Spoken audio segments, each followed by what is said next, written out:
अस्सलाम वालेकुम। आज हम इस वीडियो में बात करेंगे वर्मोक सिरप के बारे में। इसका तरीका इस्तेमाल क्या है, बच्चों में कैसे इस्तेमाल करवाना चाहिए, बच्चों में डोज़ कितनी देनी चाहिए, बड़ों में कितनी डोज़ इस्तेमाल करवाने चाहिए और इसके साइड इफ़ेक्ट्स कौन कौन से देखने को मिल सकते हैं। डिटेल में जाने से पहले छोटी सी गुजारिश है, जो लोग चैनल पर न्यू हैं वो चैनल सब्सक्राइब कर दें, साथ लगे बेल आइकन को भी लाजमी दबा दें। चलें जब चलते हैं अपना टॉपिक की तरफ। इसका ब्रांड नेम है वर्मोक्स। इसमें जो दवा मौजूद है वो है मेबेंडाजोल। इसकी अगर मैं प्राइस के बारे में बात करूं तो ये आपको 196 का हर फार्मेसी से इजीली मिल जाएगा।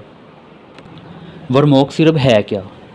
वर्मोक सिरप एक मौसर दवा है जो पेट और अंतड़ियों के कीड़े दूर करने के लिए इस्तेमाल करवाया जाता है। ये बड़ों और छोटों बच्चों में दोनों में इस्तेमाल करवाया जाता है, लेकिन छोटे बच्चों में इसका ज़्यादा इस्तेमाल करवाया जाता है क्योंकि वो मिट्टी से खाना स्टार्ट कर देते हैं। जो भी ज़मीन पे चीज़ पड़ी हो, जो भी हाथ में चीज़ लगे वो मुंह में डालना स्टार्ट कर देते हैं, मुंह में डाल लेते हैं, जिसकी वजह से पेट के अंदर इन्फेक्शन हो जाता है, कीड़े बनना स्टार्ट हो जाते हैं। बच्चों के पेट में जो कीड़े बनते हैं या इन्फेक्शन हो जाता है, उनके इलामात में सबसे पहले तो जब बच्चे के पेट में इस तरह का इन्फेक्शन होता है, बच्चे के पेट में दर्द होना स्टार्ट हो जाती है, रंगत में पीलापन आ जाता है और साथ साथ बच्चों में चिड़चिड़ापन आ जाता है।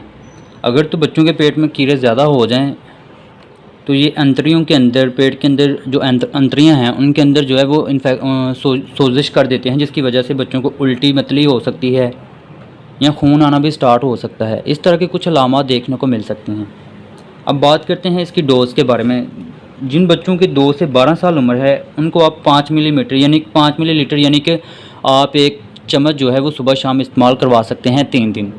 बड़ों में इसकी टैबलेट इस्तेमाल करवाई जाती है। बड़े जो हैं वो सुबह शाम एक एक टैबलेट सुबह एक शाम को इस्तेमाल कर सकते हैं। और अगर इसके साइड इफ़ेक्ट्स के बारे में बात करूं तो साइड इफ़ेक्ट्स में आपके बच्चे के जिस्म पे या बड़े के जिस्म पे जिसको इस अल्बेंडाजोल से एलर्जी है, उनको जिस्म पे रैशेज़ हो सकते हैं, ख़ारिश होना स्टार्ट हो सकती है या उल्टी मतली आ सकती है, मोशन लग सकते हैं। इस तरह के कुछ साइड इफ़ेक्ट्स देखने को मिल सकते हैं। और जो एहतियाती तदाबीर होती हैं बच्चों में, सबसे पहले तो बच्चे जो हैं बाहर से आएँ तो उनके अच्छे तरीके से हाथ धोएं, उनके जो नाखून हैं उनको अच्छे तरीके से काट के रखें, जो भी चीज़ वो नीचे पकड़ें वो मुंह में डालने से उन्हें मना करें। इस तरह की कुछ अलामात हैं जो बच्चों को आप मना कर सकते हैं, जिसकी वजह से इस तरह के इन्फेक्शन से बच्चे बच सकते हैं। ये थी आज की वीडियो वर्मोक सिरप के बारे में। उम्मीद करता हूँ वीडियो पसंद आई होगी। वीडियो अगर पसंद आया करे तो वीडियो को लाइक लाजमी कर दिया करें और चैनल को सब्सक्राइब कर दें। मिलते हैं अगली वीडियो में, तब तक के लिए